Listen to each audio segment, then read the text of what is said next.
Bonjour et bienvenue à tous, avec vous la sœur La Joie. Et j'espère que vous vous portez bien dans vos maisons. Et en tout cas, je vous le souhaite par le nom de Jésus-Christ. Alors aujourd'hui, je ne suis pas seule, je suis avec un invité très spécial. Pour moi, vraiment, c'est une personne très spéciale parce qu'il nous bénit. Il bénit pas seulement l'Église La Grâce, mais il bénit aussi le corps du Christ. Alors moi, je ne vais pas tarder là-dessus. Lui-même, il va se présenter et vous allez le connaître. Bonjour, pasteur. Bonjour, sœur. Comment vous allez? Non, je vais bien par la grâce de Dieu. Très bien. Alors, vous pouvez vous présenter pour que le peuple de Dieu vous connaisse. Ok. Je m'appelle César Dipo. Je suis pasteur, l'un des pasteurs de l'Église La Grâce.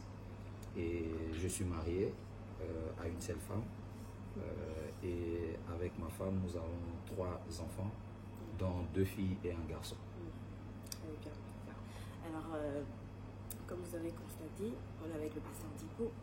Lui, c'est quelqu'un que je ne sais pas. Mais en tout cas, moi, il me bénit. Et je pense que vous aussi, vous êtes bénis par le message qu'il nous transmet. En fait. Alors, pasteur, on ne va pas tarder là-dessus. Pendant ce 4 dimanche ou pendant ces séminaires, vous nous avez parlé de sortir du milieu de... Alors, moi, quand même... Ça m'a tellement intriguée et ce message m'a vraiment béni. Je ne sais pas pour vous, mais en tout cas, vous allez suivre ce message-là. C'est sur notre YouTube, vous allez le voir. En tout cas, ce message nous a bien béni et c'est un message qui ne cesse de se répéter. Quand même, c'est intriguant de voir le seul thème chaque année, même thème chaque année. C'est quand même intriguant. Et moi, j'aimerais bien savoir, ça sera déjà notre première question, j'aimerais bien savoir pourquoi cette série du même thème chaque année. Pourquoi le même thème? Alors, dites-moi ça. Merci beaucoup pour votre question. Avant de répondre, je veux d'abord qu'on lise avec nos amis qui sont en train de nous suivre aussi. Dans 2 Pierre chapitre 1, le verset 12, 2 Pierre chapitre 1, le verset 12, la Bible dit ceci. C'est l'apôtre Pierre qui parle. Il dit, voilà pourquoi je prendrai soin de vous rappeler ces choses, bien que vous les sachiez, et que vous soyez affermis dans la vérité présente. Et je regarde comme un devoir, aussi longtemps que je suis dans cette tente, de vous tenir en éveil par des avertissements, car je sais que je quitterai. Voilà, là il continue à dire. Alors, c'est que je répondrai par rapport à ces textes, premièrement, parce que Dieu veut nous avertir. Quand Dieu veut avertir un peuple, Dieu donne un message, mais un message qui peut se répéter. Ouais, un message. Je donne un autre exemple. Par exemple, au temps de Noé, quand Dieu voulait que ces gens-là soient sauvés, je ne crois pas que Noé a parlé qu'une seule fois. Et sûrement, peut-être dans la Bible, on ne donne pas combien de fois il a su répéter, mais on peut voir, on peut comprendre que ce message a été répété plusieurs fois. Donc, ce message se répète. Pourquoi? Parce que ce n'est pas un message qu'on doit écouter et puis oublier. Mais il faut que chaque année ou chaque fois même, vous voyez, qu'on puisse aussi rappeler que Dieu nous demande de sortir du milieu de tout ce qui n'est pas de notre nature. En tout cas, très bien. J'espère que vous avez compris, parce que moi, c'était vraiment quelque chose que je voulais vraiment comprendre. Pourquoi? Et par l'aide du Saint-Esprit, le pasteur nous a su expliquer le pourquoi. Alors, on ne va pas tarder. Le deuxième question, déjà. Alors, pasteur, vous pouvez nous dire comment avez-vous reçu ce message et pourquoi est-il important d'en parler? Comment j'ai reçu ce message? Je me rappelle, il y a un jour en 2015, si je me trompe. Bon, je l'ai même écrit quelque part dans mon cahier. C'était en 2015, j'avais une vision du Seigneur où je me voyais dans une grande route où il y avait plusieurs personnes. Et dans cette vision, le Seigneur m'est déplacé des endroits à autres. Alors, il y a des moments où je me retrouvais dans un lieu de travail. Il y a des moments où je me retrouvais sur la rue. Et il y a des moments où je me retrouvais plusieurs endroits. Mais à chaque fois que j'étais dans ces endroits, c'était le Seigneur étant en train de me montrer qu'est-ce qui s'est passé à cet endroit, mais qui n'était pas du Seigneur. Ouais. Donc le Seigneur voulait me dire que dans le travail, il y a deux choses en quoi on doit sortir. Il y a des choses dont on ne doit pas se mélanger. Que ce soit à l'école, que ce soit partout où que nous soyons dans la vie sur la terre, à ces endroits-là, il y a des choses que nous devons quitter ou nous ne devons pas nous mélanger. Voilà, c'est dans une vision où le Seigneur m'a parlé cela clairement. Et Je crois que c'est en 2015, mais c'est après beaucoup des années que j'ai compris que ça devait devenir un message en soi, un message que je devais faire véhiculer. Je croyais que c'était juste une vision, mais j'ai compris après par l'aide de l'Esprit que c'était un message que le Seigneur voulait que ça soit répété plusieurs fois dans l'église locale, mais aussi dans le corps de Christ. Très bien, en tout cas, je bénis les Seigneurs. Alors, ne négligez plus jamais vos rêves, vos songes. Vous avez entendu le pasteur, donc c'est très très important. Alors, une autre question, pasteur. Alors, sortez du milieu de... Qu'est-ce que cela veut vraiment dire en fait? Et ce message, à qui est adressé? Ok. Voilà. Oui, le texte, bon, c'est mieux toujours de lire d'abord les textes avant de pouvoir commenter. Nous sommes dans 2 Corinthiens, chapitre 6. 2 Corinthiens 5, je crois que... Mais il faut peut-être les lire du début jusqu'à la fin. Mais nous, on va prendre juste à partir du verset 14. Prenez ça à la maison. Donc, 2 Corinthiens, chapitre 6, à partir du verset 14, on peut en descendre. La Bible dit, ne vous mettez pas avec les infidèles sous un joug étranger. Car quel rapport y a-t-il entre la justice et l'iniquité? Qu'y a-t-il de commun entre lumière et ténèbres? Quel accord y a entre Christ et Bélial? Et quelle part entre le fidèle et l'infidèle? La Bible continue sûrement à dire beaucoup de différences, mais le verset 17 dit, c'est pourquoi sortez du milieu d'eux et séparez-vous, dit le Seigneur. Sortez du milieu d'eux et séparez-vous, dit le Seigneur. Sortez du milieu d'eux, qu'est-ce que ça avait vraiment dit? En fait, c'est un message que le Seigneur donne d'abord dans le cadre de l'espèce. Ici, l'apôtre Paul est en train de parler à l'église. Le message est adressé, comme vous avez dit, à qui est adressé ce message? D'abord, je réponds par la deuxième question. Le message est adressé d'abord à l'église. Parce que c'est un peu difficile de demander au monde de quitter dans le monde sans passer par le salut. Vous voyez, il faut d'abord être sauvé. Et puis après là, on peut commencer à s'éloigner de certaines habitudes du monde. Mais ici, l'apôtre Paul, quand il parle pas aux païens, il parle à des chrétiens dans l'église, il parle aux Corinthiens. Alors, il leur demande de sortir au milieu des choses qui, déjà dans l'église, à leur temps, s'est passé, mais qui n'avaient pas la nature des choses qui devaient exister dans l'église. Il parlait ça aux chrétiens, qui devaient se séparer des habitudes qui étaient pratiquées par d'autres chrétiens, mais des habitudes qui étaient du monde. Alors, sortez du milieu d'eux veut juste dire ce que l'apôtre Paul est en train de dire ici, c'est-à-dire ne pas se mélanger de ce qui n'est pas de Dieu. Okay. C'est-à-dire, voilà pourquoi il emploie le verbe ici, Dieu dit, ainsi le Seigneur dit, séparez-vous. Donc, c'est d'abord une séparation de tout ce qui n'est pas de Dieu. Donc, c'est séparé étant que chrétien, parce que étant que chrétien, nous avons une vie que Dieu nous a donnée. Éphésiens 10, la Bible dit qu'ayant été créés en Jésus-Christ, pour des œuvres que Dieu a préparées d'avance que nous puissions pratiquer. Donc, étant qu'enfants de Dieu, il y a un style de vie que nous avons et ces styles de vie ne se mélangent pas avec d'autres. Alors, le diable voudra à chaque instant que nous sommes chrétiens pouvoir toujours nous amener des choses qui ne sont pas les nôtres afin que nous puissions encore le pratiquer étant que chrétiens. Et c'est des choses-là que Dieu nous demande de pouvoir s'en séparer. Ça peut être dans le monde, mais ça peut se retrouver aussi au milieu des chrétiens, mais on doit toujours avoir l'habitude de sortir parce que ça ne nous appartient plus, ces choses-là ou ces habitudes-là. En tout cas, j'ai juste envie de dire Amen. Vraiment. Alors, pasteur, le premier jour du séminaire, vous nous aviez parlé de l'arbre, de la connaissance du bien et du mal. Alors, qu'est-ce que cet arbre avait de si particulier en fait, et pourquoi Dieu a refusé que l'homme mange le fruit de cet arbre quand même? Ok. Quand vous regardez Genèse chapitre 1, c'est là où on parle de la création déjà. On parle de la création. Genèse chapitre 2, ça continue.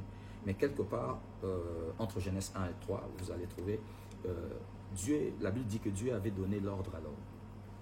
Dieu a placé plusieurs arbres dans le jardin. Il y avait sûrement plusieurs arbres, mais il n'y a que 2 arbres qui est nommé l'arbre de la vie et l'arbre de la connaissance du bien et du mal. Alors, cet arbre-là, Dieu a interdit à l'homme de pouvoir y toucher et même de manger. Dieu a dit clairement à l'homme, il a dit, le jour où tu mangeras cet arbre, le fruit de cet arbre, tu mourras et tu mourras certainement. Alors, le diable, de son côté, quand il vient, parce que c'était de son intérêt pour lui que l'homme puisse manger cet arbre-là.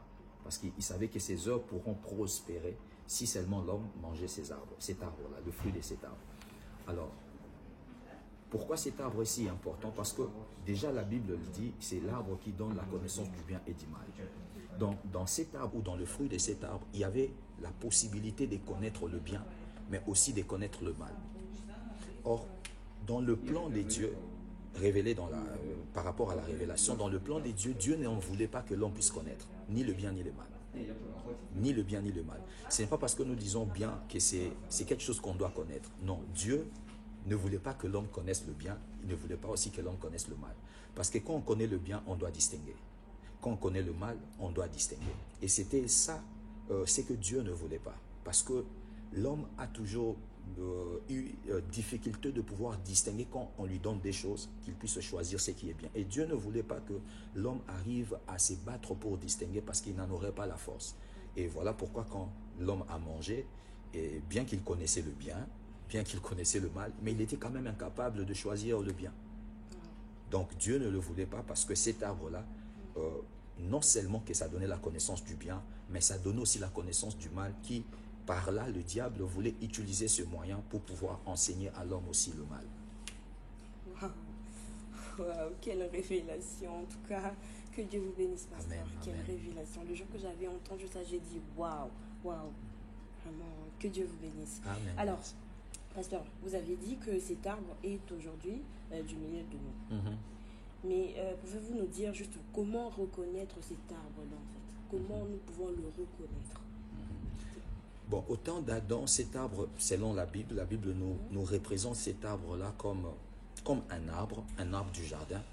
Mais on voit que cet arbre-là, après que l'homme ait mangé l'arbre qui était le fruit de l'arbre, on a vu que ça n'a pas produit un mal sous forme de fruit du jardin aussi. Mais ça produit un mal dans le sens des œuvres. On a vu les œuvres de l'homme commencer à être perverties. C'est-à-dire c'est l'habitude de l'homme qui a été détruite par rapport à un arbre ou par rapport au fruit. Alors aujourd'hui, cet arbre, en disant que cet arbre est là, nous sommes en train de dire que le même système. Parce que quand nous parlons de l'arbre, nous ne regardons pas arbre comme arbre, mais nous parlons comme un système qui produit le bien et le mal. C'est-à-dire un système qui est là sur la terre, partout, dans le système éducatif, dans le système religieux, dans le système des affaires. Il y a cet arbre dans le sens d'un système. Quand nous parlons que cet arbre aujourd'hui, nous sommes en train de parler d'un système mis en place par le diable. Vous voyez, mis en place par le diable. Et dans le jardin, c'est Dieu qui avait placé. Mais aujourd'hui, ce n'est pas Dieu qui le place. Aujourd'hui, c'est le diable maintenant qui reproduit ces arbres-là, tout en mélangeant le bien et le mal. Tout en mélangeant le bien et le mal. Mais en mélangeant le bien et le mal, il enfonce beaucoup plus d'énergie dans le mal. Parce qu'il sait que dans cette génération, quand on présente déjà le bien et le mal, de toute façon, tout ça va attirer. Et ça sera toujours la responsabilité à l'homme de pouvoir choisir entre bien et mal.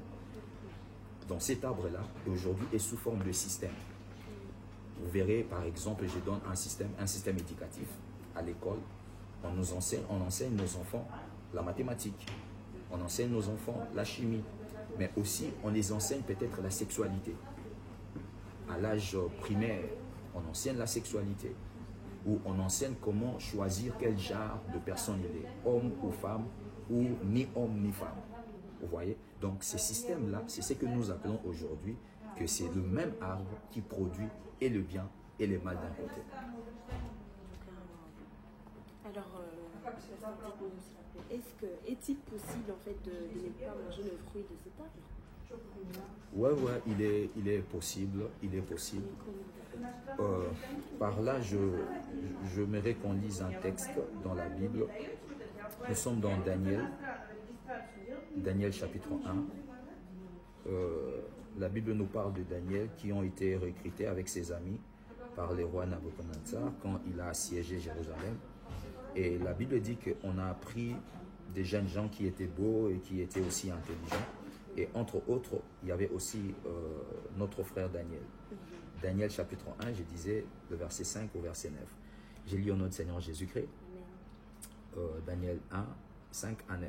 La Bible dit, le roi leur assigna pour chaque jour une portion de mets de sa table et du vin dont il buvait, voulant les élever pendant 3 années, au bout desquelles ils seraient au service du roi.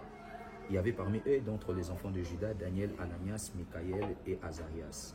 Le chef des eunuques leur donna le nom de Daniel. Bon, voilà, ça on peut sauter. Le verset 8.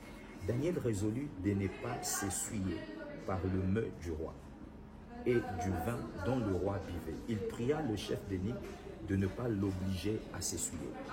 Ici, le roi choisit des gens qui étaient intelligents, le roi choisit des gens qui étaient sages, beaux, et pour leur donner ce privilège, il leur donne la nourriture ou encore la boisson qu'il prenait sur sa table. C'était un privilège pour Daniel d'avoir été choisi et de manger sur la table du roi. Mais Daniel comprend que dans cette façon de manger ou dans cette façon de boire, il y a quelque chose qui n'est pas de nous. Il y a une façon qui sera là pour pouvoir nuire à notre adoration que nous donnons à Dieu. Et Daniel a refusé. C'est un privilège, mais il a refusé ça. Alors, comment, quand on reconnaît l'arbre, comment on peut s'engager? Voilà pourquoi la parole de Dieu est là. Voilà pourquoi la parole de Dieu est là, pour pouvoir nous parler, nous enseigner et nous montrer quoi suivre et quoi ne pas suivre. Premièrement, la solution, c'est d'abord la parole de Dieu. La parole de Dieu, ça nous enseigne. Mais aussi dans Hébreux 4, 12, la Bible dit que la parole de Dieu est une épée à double tranchant. Alors, quand on parle d'épée à double tranchant, c'est pour séparer le milieu. Donc, la parole de Dieu nous aide à pouvoir séparer, quand cet arbre est là, à séparer le bien et le mal, afin que l'on choisisse le bien. Et une autre chose, c'est la personne de l'Esprit de Dieu. Le Saint-Esprit nous aide. Le Saint-Esprit nous aide à quelle manière? Il nous enseigne. La Bible dit, ils sont le profondeur de Dieu. Donc, s'il peut connaître le profondeur de Dieu, quand il y a cet arbre-là, le Saint-Esprit peut nous enseigner. Faites attention à ça. Il y a un mal qui est mis, bien que ça, la coloration d'être bien, mais il y a un mal qui est dedans. Ne prenez pas cela. Alors, si je comprends bien, donc on doit beaucoup lire la parole de Dieu. Beaucoup lire la parole de Dieu, méditer la parole de Dieu et écouter le Saint-Esprit. Alors, vous avez entendu, il faut beaucoup méditer, lire la parole de Dieu pour que le Saint-Esprit puisse vous parler. Alors, pasteur, le deuxième et le troisième jour, vous nous aviez parlé de la perversion de valeur dans Ésaïe 5, 20. Alors, dites-nous, pasteur, comment interprétez-vous ce verset-là en parlant de la perversion de valeur? Oui, la perversion de valeur, ça signifie quand la valeur est renversée, quand les bonnes valeurs sont renversées. C'est-à-dire, par exemple, quand on prend un gobelet, un verre d'eau, on met de l'eau et on renverse. C'est ça en fait la perversion de valeur. C'est-à-dire les valeurs sont renversées. Et quand nous lisons Ésaïe 5.20 que vous venez de dire ici, la Bible nous dit que le Seigneur était dans le chapitre 5 d'Ésaïe, le Seigneur était en train de, en fait, comme libérer de malheur, mais de malheur qui était dû au comportement d'Israël, ce peuple, parce qu'il commençait à faire des choses qui, ces choses-là, les amenaient le malheur des dieux, ou encore le malheur ou le châtiment des dieux. Alors ici, dans le verset 20, on dit malheur à ceux qui appellent bien mal.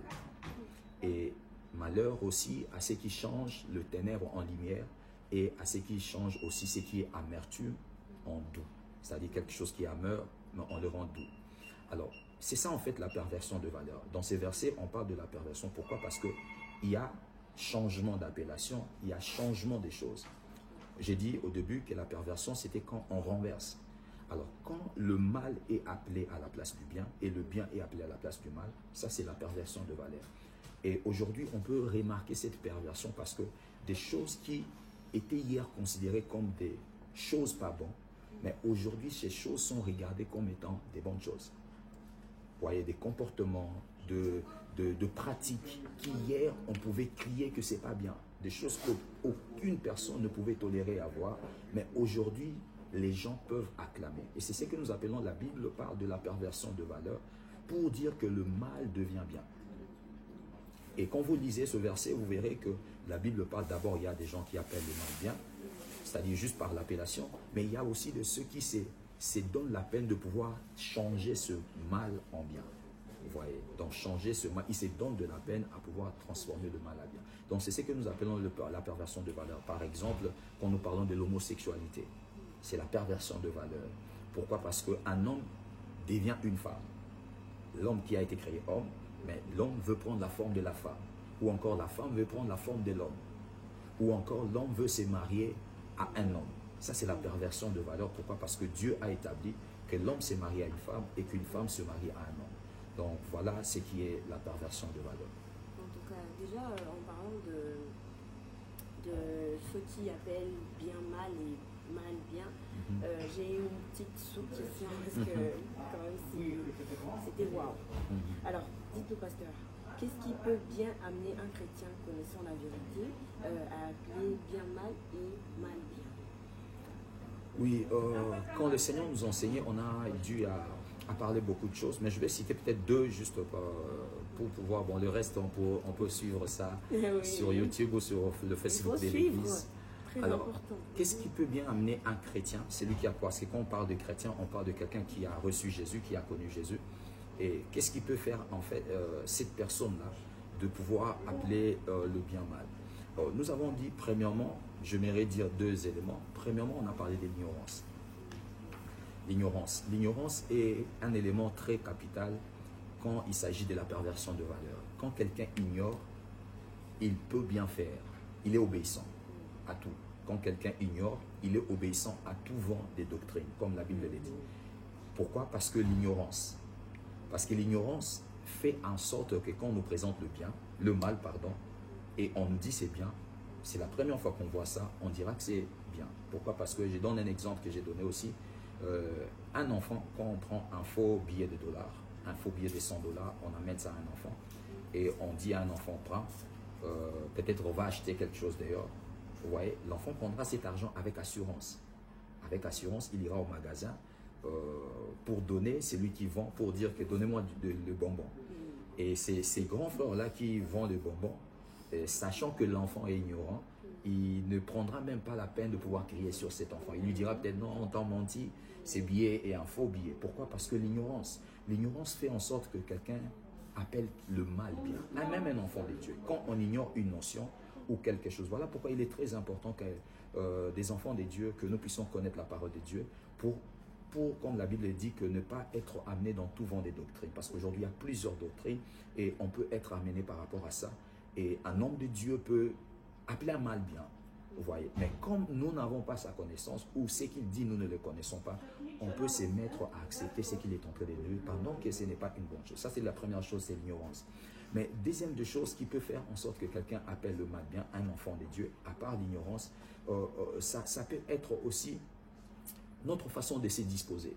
Quand un enfant de Dieu, il est enfant de Dieu, mais il admire déjà un mal. Il veut faire un mal. Et souvent, même, il est déjà tombé dans un mal. Quand on est tombé dans un mal et que nous ne voulons pas nous repentir, alors on sera obligé de dédouaner ces mal-là. Parce que nous l'avons pratiqué, alors on ne veut pas qu'on crie sur nous. Alors, directement, nous, on devient quelqu'un qui appelle maintenant c'est bien la mal. Par exemple, je suis tombé dans le vol ou dans l'escroquerie. Alors, je veux défendre ça parce que je ne veux pas que ma réputation soit détruite. Alors, qu'est-ce que je fais? Je vais commencer à défendre ces mal-là pour dire que non, je n'ai pas volé. Voilà ce que je fais. Je fais ça, c'était dans mon droit de le faire. Je commence à défendre le mal. Et ça, c'est ma façon d'appeler un mal déjà bien. Donc, voilà un peu. Mais il y a beaucoup de choses qu'on peut citer, qu'on a eu à citer pendant les enseignements. Très bien, pasteur. En tout cas, que Dieu vous bénisse encore. Amen. Parce que, non, mais s'il vous plaît, vous devez suivre ce message. C'est très, très important. Ici, pasteur parle juste vaguement, mais pendant la prédication, il a été dans la profondeur du message. Alors, pasteur, déjà, le dernier jour, en parlant de quitter l'apparence. Alors, comment pouvez-vous définir l'apparence dans le milieu chrétien? Comment définissez-vous l'apparence dans le milieu chrétien? L'apparence dans le milieu chrétien. Déjà, l'apparence, sans parler d'abord des chrétiens, l'apparence, c'est l'image extérieure. L'apparence. C'est ce que l'on voit de l'extérieur. C'est ce qu'on appelle l'apparence. Ça, c'est sans pour autant mettre la Bible dedans. Donc, ce que je reflète à l'extérieur, c'est ce qu'on appelle l'apparence. Alors, quand nous parlons de l'apparence dans le milieu chrétien ou dans la vie des enfants de Dieu, nous sommes en train de parler de refléter ce que on n'est pas. Ce qu'on n'est pas. Parce que l'extérieur n'est pas tout ce que nous sommes. Ouais, la Bible dit d'ailleurs, en réalité, dans l'homme, c'est l'esprit. C'est-à-dire, ce qui est de l'extérieur ne pas réellement l'homme. Alors, quand nous parlons de l'apparence dans le sens des enfants des dieux, des chrétiens, nous sommes en train de parler de l'apparence, c'est faire ressortir ce qu'on n'est pas. Dans le sens de notre même foi. C'est-à-dire que être ce que l'on n'est pas, dire ce que nous ne connaissons pas, ou encore prouver ce que l'on n'a pas. Vous voyez? Et c'est quelque chose de très fréquent dans notre milieu des enfants des dieux, où il y a une forte tendance de l'apparence, c'est-à-dire l'idée ou l'appétit ou la soif d'être ce que l'on n'est pas. On veut être ce que l'on n'est pas. Et quand vous regardez dans la Bible, il y a eu beaucoup de ces personnes, de ces types qui pratiquaient beaucoup de l'apparence. Entre autres, la Bible parle de pharisiens, l'exemple qu'on a donné. Jésus plusieurs fois parle de ces gens, de ces pharisiens qui étaient des chefs religieux. Alors, mais Jésus leur reprochait, ils avaient beaucoup de choses qui étaient bien. Vous voyez, ils avaient la connaissance de la parole de Dieu, ils scriptaient la parole de Dieu. Mais Jésus dit qu'ils avaient l'apparence de l'extérieur. Vous voyez, il les appelait souvent des tombeaux blanchis, pour dire qu'à l'extérieur c'est beau, mais au-dedans c'est déjà pourri. Alors, c'est ce que nous sommes en train de parler de l'apparence, c'est-à-dire dans le sens des enfants des dieux, c'est-à-dire être à l'extérieur, c'est que l'on n'est pas à l'intérieur. Être devant Dieu, devant les hommes, c'est que l'on n'est pas devant Dieu. C'est ça, c'est que nous parlons de l'apparence. Alors, vous avez entendu le pasteur, les amis, la famille, s'il vous plaît, soyons vrais dans la vie, c'est très important. Alors, pasteur, dites-nous, qu'est-ce qui peut être à la base de cette vie d'apparence? Qu'est-ce qui peut bien être à la base de cette vie d'apparence? Il y a un exemple très fort, je crois que je donnerai un exemple très fort, ce qui est bien plus à la base de l'apparence, surtout dans le milieu de chrétiens. Donc, je donnerai des exemples. Premièrement, c'est le regard des autres. Le regard des autres. Ah, ça. Voilà. C'est premièrement le regard des autres. Vous savez, le regard des autres compte beaucoup pour nous. La manière dont les gens nous regardent, ça nous pousse à faire beaucoup d'efforts. Alors, mais tout dépend de la manière dont les gens nous regardent. Ce n'est pas mauvais de regarder quelqu'un grand, mais il faut l'aider à devenir grand systématiquement. Ouais. Quand je regarde mon enfant comme un adulte, je le regarde comme ça pour l'éduquer, mais en même temps, je l'aide dans ses actions de chaque jour à pratiquer, à avancer pour être un vrai adulte. Je ne le laisse pas juste imaginer qu'il est un adulte, mais je l'aide à pouvoir. Alors, la manière dont nous regardons les gens, c'est très important. Et souvent, nous regardons les gens d'un mauvais regard. Ouais. Quand on regarde quelqu'un avec un très grand estime, si cette personne ne sait pas comment atteindre ces niveaux-là, il va maintenant s'abandonner à l'apparence. Je donne un exemple. Quand vous me regardez, quand on regarde une femme peut-être, on regarde une femme qu'elle est très belle. Par exemple, on regarde une femme très belle, tout le monde le fait sentir qu'elle est belle. Vous savez, si cette femme-là, même si elle n'est pas belle, elle se considère belle. Elle commence à se considérer belle. Même si elle n'est pas trop belle, elle se considère belle. Mais maintenant, donnons l'exemple, si la femme sait qu'elle n'est pas belle et qu'elle voit que les gens le regardent belle et qu'elle veut aussi avoir cette tendance que les gens lui donnent, qu'est-ce qu'elle fera? Elle va travailler sa vie ou encore sa beauté. Pas dans l'apparence, mais elle va commencer à prendre peut-être de soins ou à mettre des laits ou à faire tout ce qu'il faut mettre pour maintenant acquérir cet aspect-là, mais dans le vrai. Ouais, mais pas juste dans l'apparence. Pas juste dans l'apparence. Ça, c'est la première, c'est-à-dire le regard des autres. Mais deuxième élément, à part le regard des autres, c'est la manière dont nous nous estimons nous-mêmes. C'est-à-dire une très forte opinion de nous-mêmes. Ouais, quand on a une très forte opinion de nous-mêmes et que nous-mêmes, on sait regarder, c'est bien. Tout ce que j'ai dit, il y a une partie négative, une partie positive. Ce n'est pas mauvais de se regarder grand. Mais c'est mauvais de se regarder grand quand on ne sait pas comment atteindre cette grandeur.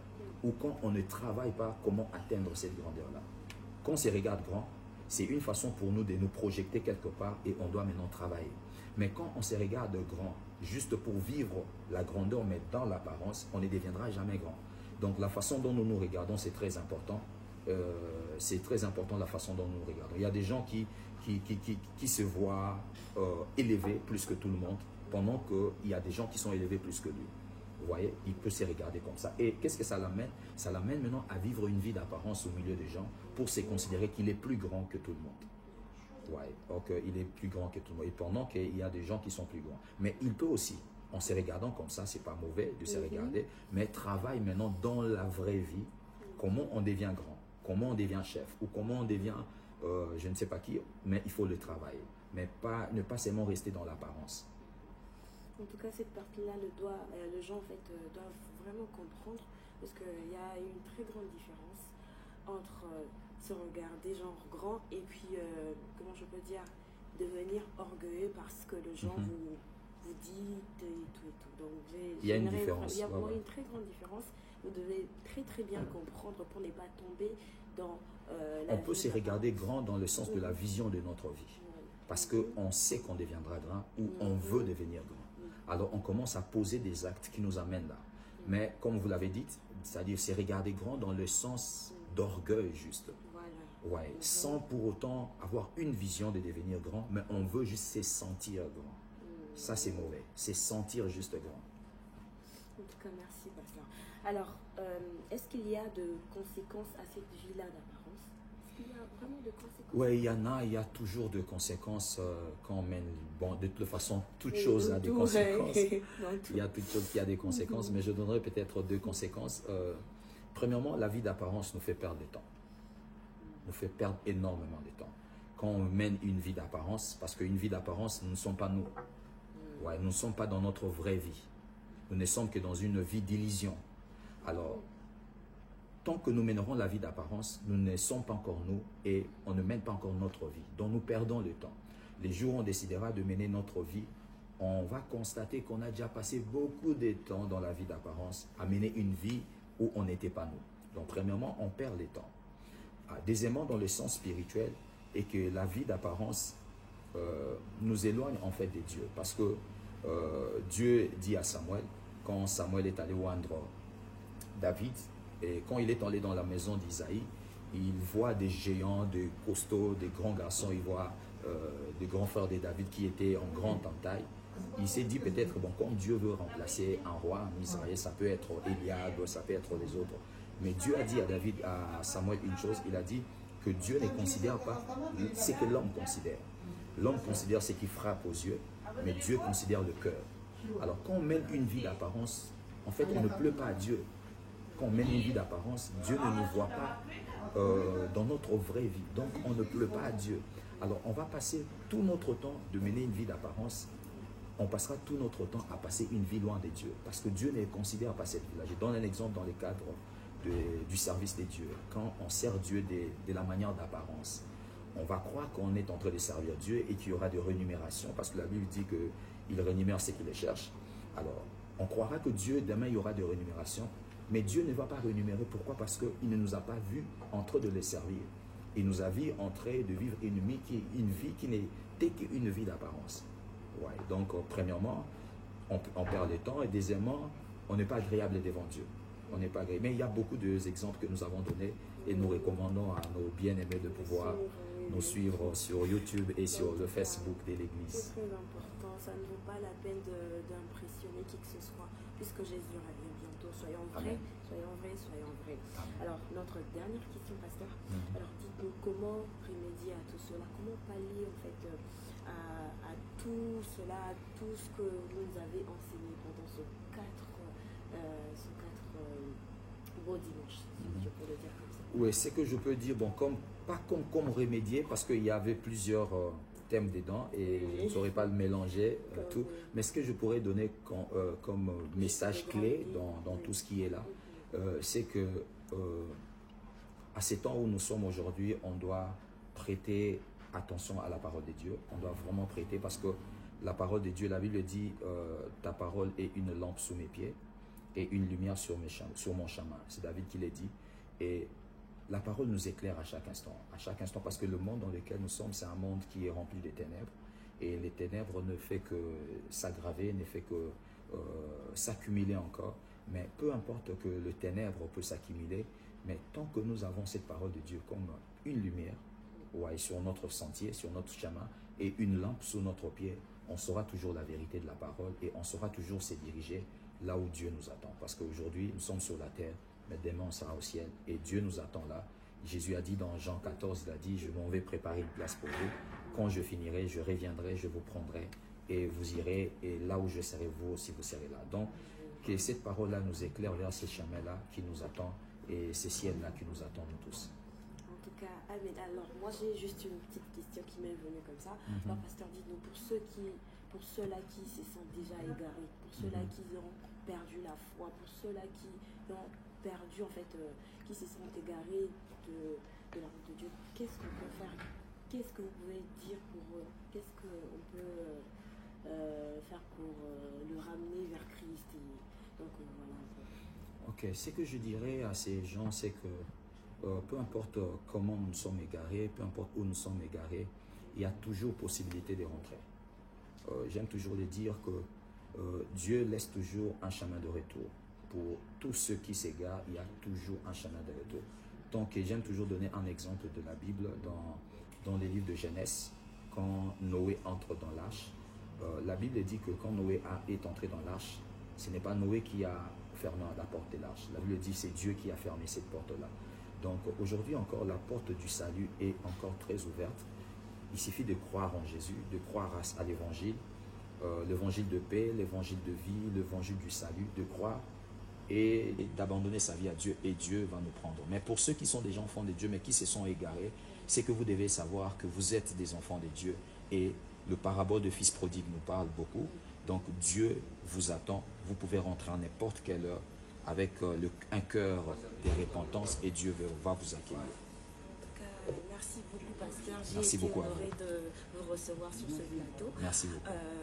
En tout cas, voilà, nous sommes venus à la fin de notre interview avec le pasteur César Dippo.